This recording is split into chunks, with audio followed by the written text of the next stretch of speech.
Mengisahkan seorang dosen yang bernama Pak Choi yang menjalani hubungan kumpul kebo dengan seorang mahasiswi yang bernama Mina. Terlihat, Pak Choi ini bisa dikatakan pria mesum lah.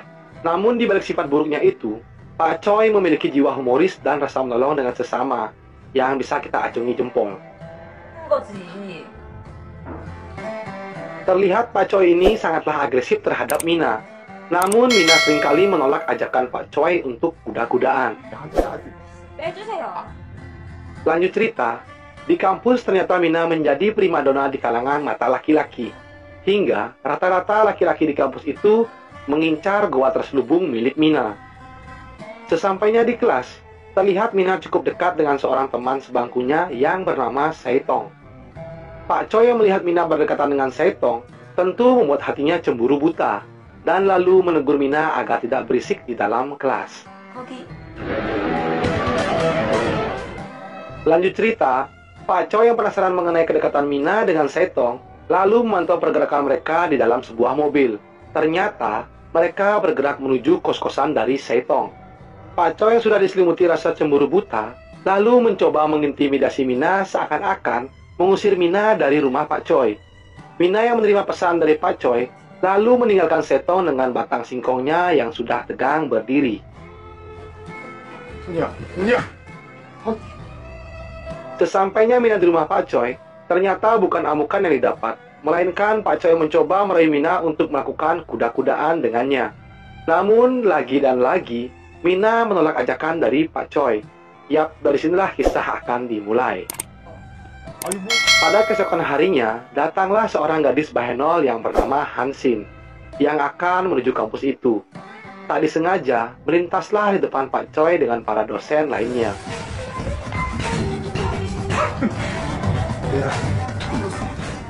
Dikarenakan kebingungan, lalu Hansin menanyakan ruangan perekrutan kepada Pak Choi. Pak Choi yang tidak mau kehilangan kesempatan emas, langsung saja tancap gas mengajak Hansin untuk ke ruangannya dan melakukan interview. Ibarat peribahasa ada udang di balik batu, Pak Choi yang menginterview Hansin tanpa basa-basi langsung saja menerima gadis biduan satu ini. Dan Pak Choi meminta agar Hansin mengikuti cara mengajar di kampus ini. Di saat Pak Choi menjelaskan pembelajaran kepada siswa dan siswinya, sempat melirik selangkangan milik Hansin yang saat itu duduk di kursi paling depan. Pada esok harinya, saat Pak Choi sedang mengajar, ia menghayal seakan-akan Hansin merayu dan mengajaknya untuk kuda-kudaan di dalam kelas.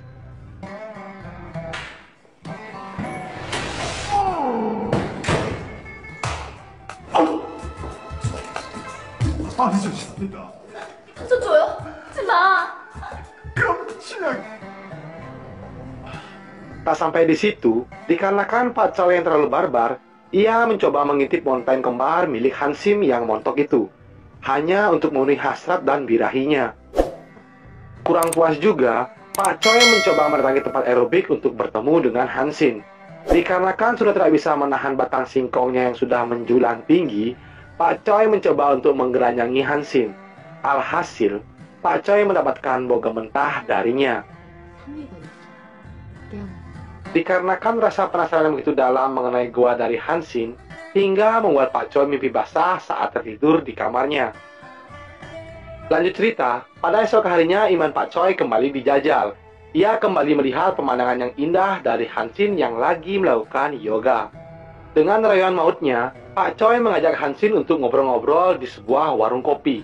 Di percakapan mereka, terungkaplah bahwa Hansin bercita-cita untuk menjadi seorang model dan meminta bantuan kepada Pak Choi untuk membantunya melakukan pemotretan. Singkat cerita, saat Pak Choi berada di ruangannya, tak diduga datanglah Mina. Mina mengatakan bahwa butuh bantuan kepada Pak Choi untuk mengerjakan tugas kampusnya. Namun apa daya, nasi sudah menjadi bubur. Saat ini Pak Choi sudah tidak menghiraukan Mina. Tak diduga, datanglah seorang guru ke ruangan Pak Choi. Di sini hampir saja terbongkar hubungan kumpul kebo mereka. Pada malam harinya, Pak Choi sedang bersama Hansin di dalam mobilnya. yang lalu diganggu oleh sebuah telepon dari seorang pria yang mendekati Hansin. Dengan kekuatan cinta dari Pak Choi, mengatakan bahwa ia adalah tunangan dari Hansin. Sesampainya di rumah Pak Choi, seperti biasa mereka membicarakan mengenai pemotretan itu, dan sesi foto-foto pun dimulai.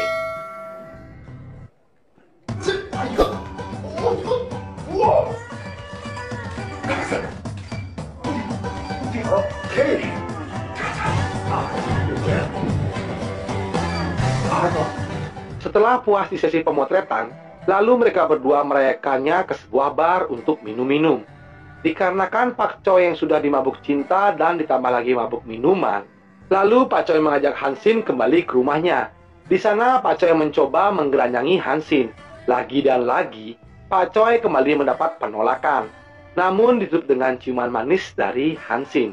Dari sinilah Pak Choi mendapatkan pelajaran berharga bahwa cinta itu tidak hanya sebatas nafsu belaka. Pada esok harinya, Pak Choi tak patah semangat lalu kembali mencoba peruntungan dengan merayu Hansin. Namun kali ini, ia mencoba dengan sifat humorisnya. Alhasil Hansin membalas perhatian lebih dari Pak Choi.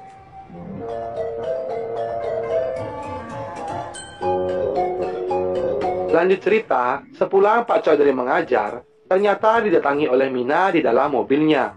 Di sini Mina mencurahkan isi hatinya kepada Pak Choi mengenai hubungan mereka yang sudah renggang. Sesampainya Pak Choi di rumah bersama Hansin, terlihat mereka berdua akan melakukan sesi pemotretan yang kedua. Di sini Pak Choi memberikan perhatian lebih kepada Hansin dengan memintanya mandi terlebih dahulu agar terlihat lebih segar dan menawan. Pak Choi yang tidak tahan mendengar gemercik air, lalu bergegas ke kamar mandi untuk mengintai Hansin yang sedang mandi. Alhasil Pak Choi tidak mampu mengendalikan batang singkongnya yang sudah tegang berdiri. Bak peribahasa berakit-akit ke hulu berenang ke tepian, akhirnya Pak Choi berhasil menjebol gawang dari Hansin dengan diiringi robot dari Pak Choi.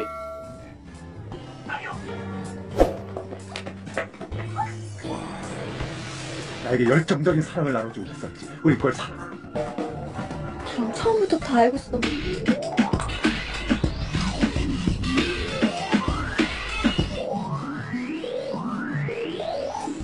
Namun apa daya, ternyata Mina datang ke rumah Pak Choi. Dengan cerdiknya, Mina mematikan saklar lampu dan seketika berada di belakang Pak Choi. 해결했어. 우리 하던 거 이제 계속하면 돼. 근데요. Namun, bukannya diamuk, mereka malah akur tidur bertiga di rumah itu. Sungguh nikmat sekali.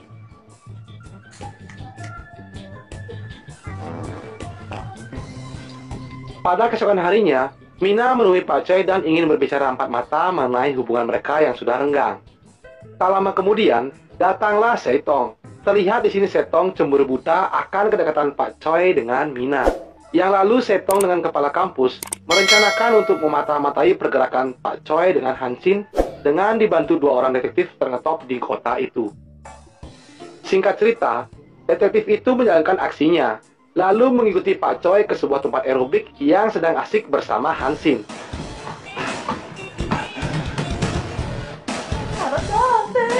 요가 쉽네. Dikarenakan Pak Choi hanyalah manusia biasa, ia tidak bisa menahan gairah dan hasratnya, yang lalu menarik Hansin ke belakang untuk mengobok-ngobok gawangnya. Tak diduga, detektif itu mendapatkan foto-foto mereka yang lagi asik berkudaan. Pada esok harinya, Mina menemui Hansin. Di sini Mina menanyakan mengenai hubungannya dengan Pak Choi. Namun Hansin mengatakan hubungan mereka hanya sebatas teman saja. Dan lalu mereka menuju ke sebuah bar untuk melupakan masalah malam itu. Usut punya usut, ternyata Mina ini juga memiliki cita-cita sebagai model dan meminta wejangan dari Hansin.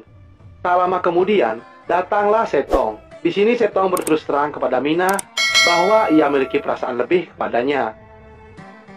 Pada malam harinya, Pak Choi dan Hansin sedang makan malam bersama. Terlihat kedua insan manusia ini sedang dilanda lautan api asmara. 만나고 당당하게 얘기하고 와. 나 이제 Lanjut cerita, ternyata Hansin janjian dengan kepala kampus. Ternyata, terbongkarlah bahwa sesungguhnya kepala kampus ini memiliki perasaan lebih kepada Hansin. Namun Hansin yang sudah jatuh hati kepada Pak Choi mentah-mentah menolak perasaan dari kepala kampus itu. Di tempat lain, Pak Choi sedang bersama Mina. Di sana Mina dengan berat hati mengungkapkan ingin mengakhiri hubungan ini, dikarenakan Mina merasakan sudah tidak ada chemistry, dan juga Mina mengatakan kecewa dengan sikap Pak Choi yang tidak peduli dengannya. Singkat cerita, Hansin ditemui detektif itu.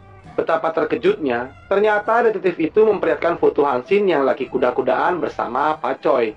Di sini detektif itu mengatakan agar Hansin menjauhi Pak Choi dan memintanya keluar pulau untuk menemui seseorang. Jika tidak, foto-foto itu akan disebar luaskan. Pada malam harinya, Hansin yang sudah diselimuti rasa kebingungan dan ketakutan mencoba tidak menceritakan masalah ini kepada Pak Choi, dikarenakan ia tidak mau Pak Choi juga memikirkan permasalahan ini. Lanjut cerita, pada esok harinya, Pak Choi mendapatkan telepon dari Hansin yang mengatakan akan pergi keluar pulau untuk menyelesaikan permasalahan ini. Tak diduga, ternyata Pak Choi melihat Hansin berada tepat di depannya.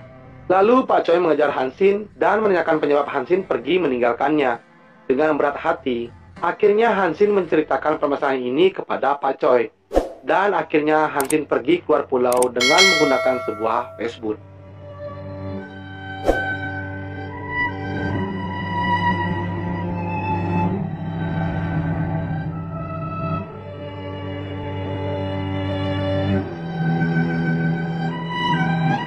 Sesampainya Hansin di seberang pulau, ternyata sudah disambut dengan seorang gadis oleh suruhan pria itu. Di tempat lain, Pak Choi yang sudah pergi ditinggal Mina dan Hansin merasakan kesepian yang mendalam akan kepergian dua gadis yang dicintainya. Yang lalu Pak Choi berencana ingin menyusul Hansin ke seberang pulau dengan Mina. Lanjut cerita, Hansin yang sudah menunggu pria itu, ternyata pria yang dimaksud adalah Pak Kepala Kampus. Dari sini bisa kita simpulkan bahwa Kepala Kampus itu sangatlah penasaran akan lembabnya goa dari Hansin. Yang lalu, mereka ingin melakukan kuda-kudaan di dalam air. Namun karena kecerdikan Hansin, ia menutup mata Pak Kepala Kampus dengan sempat miliknya. Dan lalu, posisi Hansin digantikan oleh Mina. Nah, saat itu juga, fotografer beraksi untuk mendapatkan foto seakan-akan Pak Kepala Kampus sedang kuda-kudaan dengan muridnya sendiri. Singkat cerita, Pak Choi telah berhasil menjalankan aksinya dengan membawa kabur Hansin kabur dari tempat itu. Namun, di sini Hansin menanyakan kepada Pak Choi, apakah tulus mencintainya. 미안해. 안 해. 그렇더라. 사랑해. 그 말하기가. 그래. 난생. Tak lama kemudian, datanglah Mina. Dari sini terbongkarlah ternyata Hansin dan Mina bekerja sama untuk memberikan pelajaran kepada Pak Choi agar lebih menghargai arti kata saling mencintai. Yap, dari sini Pak Choi mendapatkan pelajaran berharga bagaimana rasanya kehilangan orang yang dicintai. Penutup film, akhirnya Pak Choi yang bersifat humoris ini berhasil menggait Hansin dan Mina untuk hidup bersama. Dan mereka saling berbagi batang singkongnya Pak Choi. Sungguh lucky boy. Lalu film pun tamat.